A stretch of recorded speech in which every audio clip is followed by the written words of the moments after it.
नमस्कार, सुरेखाज फूडमध्ये तुमचे स्वागत आहे. आज आपण सुकं चिकन बनवणार आहोत. आपण त्याच्यात पाण्याचा न वापर करता सुकं चिकन बनवणार आहोत. रेसिपी अगदी साधी सोपी आहे करायला आणि चवीला खूप छान लागते. चला तर मग रेसिपीला सुरुवात करूया. इथे मी अर्धा किलो चिकन घेतलंय, स्वच्छ धुवून पाण्याने धुवून घेतलंय. हे बघा, असे मीडियम साईजचे पीसेस करून घेतले. आता ह्याला मॅरिनेशन करून घेऊया. त्यासाठी मी अर्ध्या लिंबाचा रस घेतलाय, ते आधी टाकून घेऊया. रस टाकल्यामुळे चिकन असं छान लिंबाचा रस टाकल्यानंतर त्याला असं छान असं चोळून घ्यायचं आहे. लिंबाचा रस छान असं लिंबाचा रस टाकल्यामुळे अगोदर टाकल्यामुळे चिकन असं आतपर्यंत जास्त चांगला चोळून घ्यायचं, म्हणजे चिकन छान रसरशीत होतं.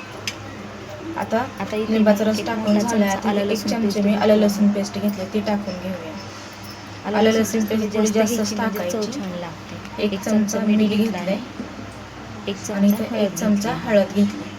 ही आता व्यवस्थित छान असं मिक्स करून घ्यायचं आहे. हाताच्या साह्याने चोळायचं चिकनला, म्हणजे छान असं सगळ्या चिकनला आलं लसूण पेस्टची चव मस्त लागते.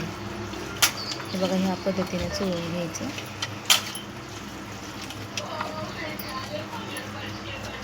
व्यवस्थित चोळून झाले, छान असं मिक्स करून झालंय. आता आपण ह्याला अर्धा तासासाठी मॅरिनेशन करण्यासाठी ठेवणार. चिकन छान अर्धा तास मॅरिनेट झाले. आता सुकं चिकन बनवण्यासाठी लागणारं साहित्य बघू. इथं अर्धी वाटी सुकं खोबरं घेतलंय बघा, असे बारीक तुकडे करून घेतले. अर्धा इंच आलं घेतलंय, 8 ते 9 लसूण पाकळ्या घेतल्यात, मूठभर कोथिंबीर घेतली, 1 तमालपत्र आहे मोठ्या आकाराचं, त्याचे 2 तुकडे करून घेतलेत. मिडियम आकाराचा टमॅटो घेतलाय, असा बारीक चिरून घ्यायचाय. 2 मोठे कांदे घेतले, असा बारीक चिरून घ्यायचाय. 1 मोठा चमचा मिरची पावडर घेतली कलरवाली.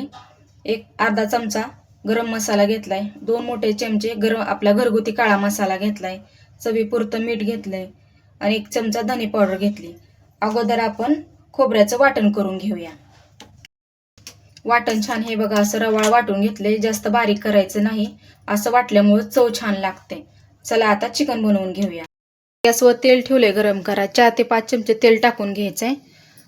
तेल चांगलं गरम झालं, त्यात तमालपत्र टाकून घ्यायचं, थोडंसं हलवून घ्यायचं. आता बारीक चिरलेला कांदा टाकून घ्या. गॅस मोठाच ठेवायचा आहे.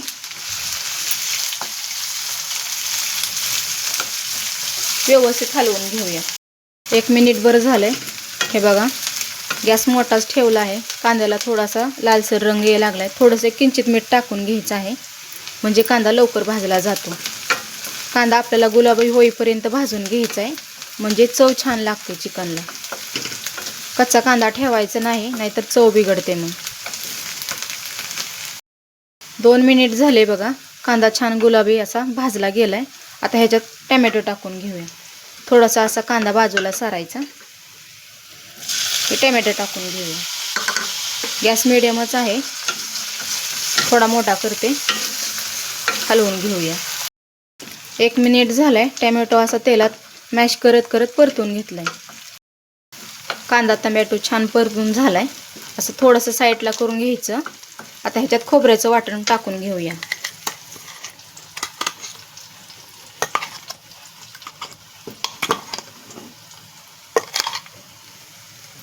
गॅस मिडियमच ठेवला आहे. आता हे मिक्स करून घेऊया.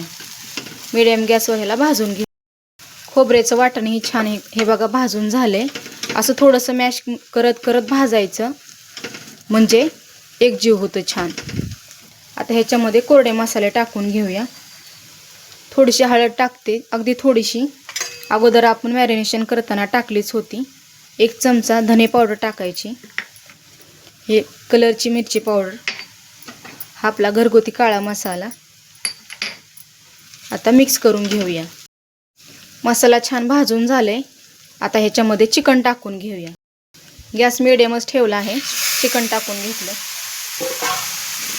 आता हलवून घ्यायचं. चिकन छान हे बघा असं मिक्स करून घेतलंय मसाल्यामध्ये. गॅस मिडियमच ठेवला आहे.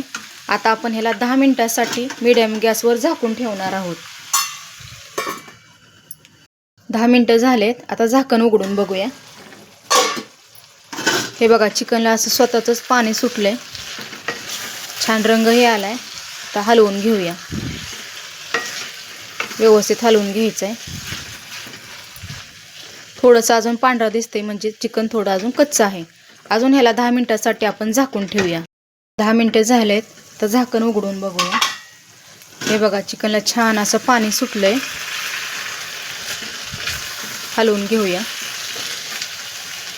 इथे आपले चिकन छान मऊसूत शिजलंय. छान शिजलंय. थोडीशी कोथिंबीर टाकून घेऊया. हलवून घ्यायचंय.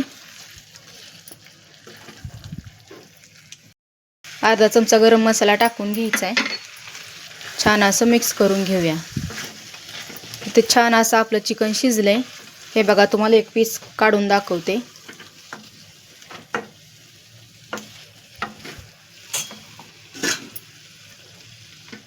हे बघा छान असं मऊसूद आपलं चिकन इथं शिजलंय. आता ह्याला एका प्लेटमध्ये काढून घेऊया. सुकं चिकन तयार झालं आहे.